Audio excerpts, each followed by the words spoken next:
A reading from the Holy Gospel according to Mark. Jesus departed from there and came to his native place, accompanied by his disciples. When the Sabbath came, he began to teach in the synagogue, and many who heard him were astonished. They said, "Where did this man get all this? What kind of wisdom has been given him? What mighty deeds are wrought by his hands? Is he not the carpenter, the son of Mary, and the brother of James and Joseph and Judas and Simon? And are not his sisters here with us?" And they took offense at him.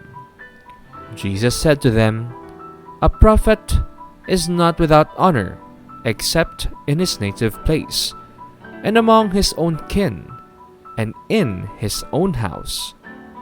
So he was not able to perform any mighty deed there, apart from curing a few sick people by laying his hands on them. He was amazed at their lack of faith. The Gospel of the Lord. Signs of God's presence. What is it that amazes or astonishes us these days? The Facebook flexes have many to show. A small snake devouring a whole huge animal, or a man crossing the English Channel with his flying boardwalk. Signs of humans and animals doing what seems to defy the natural laws.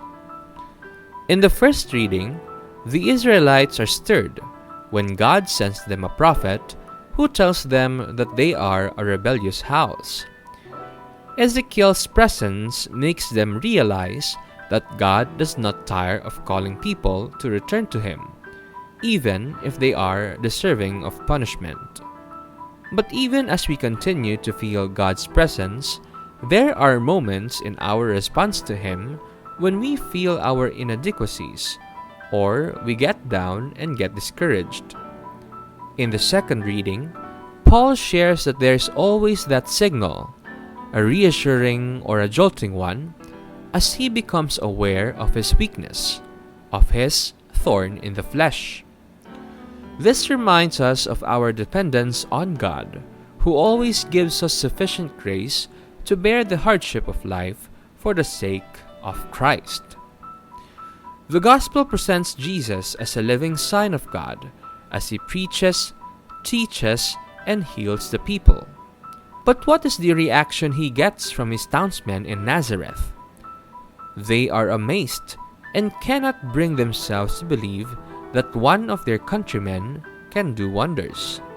But Jesus too is amazed at their unbelief, so as to mutter out, "A prophet is not without honor except in his native place, and among his own kin, and in his own house." His astonishment leads him to go around to the villages in his vicinity, teaching while not performing any miracle in his own town, apart from curing a few sick people. His astonishment leads him to go around to the villages in his vicinity, teaching while not performing any miracle in his own town, apart from curing a few sick people. How insensitive could we be sometimes? God sends messengers, angels in human form, to make us feel his loving presence, but we make no cognizance of it because we want to pursue our own agenda. This is also true of the history of salvation. Prophets, seers, righteous kings, and leaders were sent by God, but people just ignored the messengers. This even happened to Jesus, who nonetheless pursued his mission, curing a few sick people by laying his hands on them. Little seeds of grace and faith-filled moments show that there is hope for his astonished countrymen.